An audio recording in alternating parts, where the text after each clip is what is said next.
small town in British Columbia with more than its fair share of unemployment has found an enterprising way of buying and selling goods and services without exchanging money.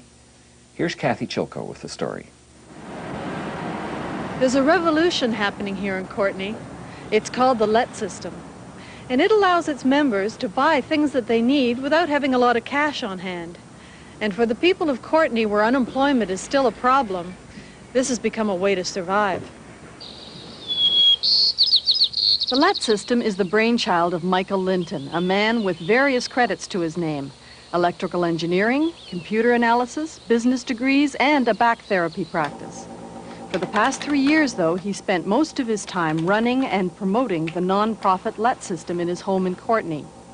LET system stands for Local Exchange Trading System. New members pay an initiation fee of about $15 to cover administration costs. Trading is recorded using a currency called green dollars, which only exist as a blip on the computer. Linton believes the LET system can solve a community's unemployment problems. I'm anxious, eager, obsessed perhaps with getting that message to communities all throughout the country. Courtenay's LET system has over 500 members who have traded almost $250,000, where otherwise there would have been no business at all. In a population of 45,000 people, about 25% are unemployed. People here have little cash, but they do have skills. I want one to go to Montreal, so I Sure. look just great. That one. This one. Gail Pratt used to be a nurse. Now she sells hand-knit sweaters for green dollars. In return, she's bought appliances and done renovations almost entirely for green dollars. There's a wide variety of services available, and that almost anybody could partake in the system. Jeff Thomas can't keep up to the demand for his firewood. That's the greatest thing that ever happened around here, I figure, because you don't need that much cash. And like, you can go right into the red to start off, and it'll eventually all just balance out. Let's see how you're doing. Peter Walford is a dentist starting a practice in a community where many people can't afford dental work. When he has canceled appointments or a slow day, he takes patients with green dollars. In fact, I think without the system, I probably would have gone broke sometime over the last summer. Right now, we bring in an extra $500 to $1,000 a month. The LET system works because it's more flexible than a barter system. If Gail needs some firewood, but Jeff doesn't need a sweater, in a barter deal, nothing would happen. But with LET system, you don't have to trade directly. You can credit green dollars as necessary to a central bank-style accounting system. I wish to credit number 373 with 10 green dollars.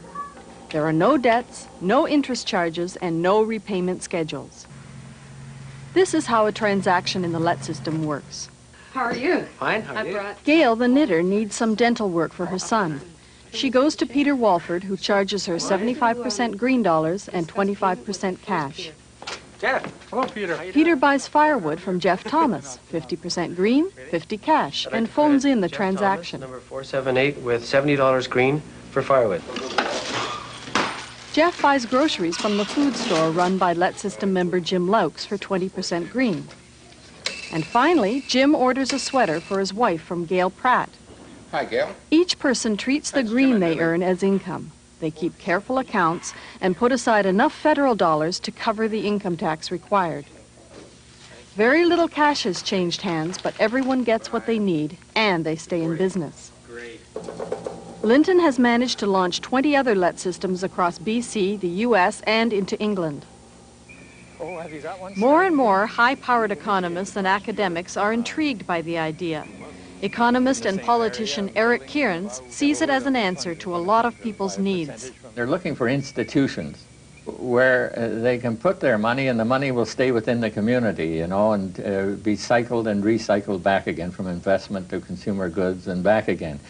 Right now, we put our money into institutions, and it could be down in Argentina, you know, buying guns or something like that, because the bottom line says that you can get 18% down there or 22% and only 12% in Canada or something like that. And so much of our money hemorrhages right out of the country. In spite of this kind of support, some people in Courtenay think it doesn't really work for business. owner of a retail shoe business and member of the Courtenay Chamber of Commerce, Neil Woodrow. It would never work in our retail business. Why is that? Well, we have to answer to a lot of people being in business. Number one, our suppliers. And if our suppliers heard that we were trading goods for services, that doesn't pay the bills. And also, all businesses, or most businesses, run on a line of credit at the bank, and I don't think the banks would be too receptive to trading merchandise for goods either.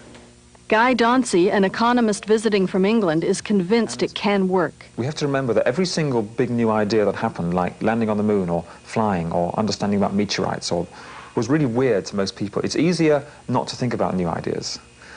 And this seems to me something that could potentially become big.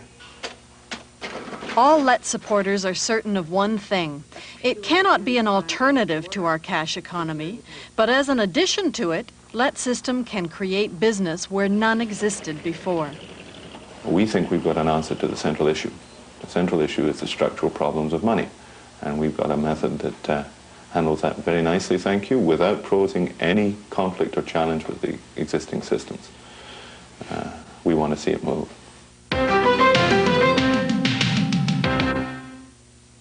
That's Venture for tonight.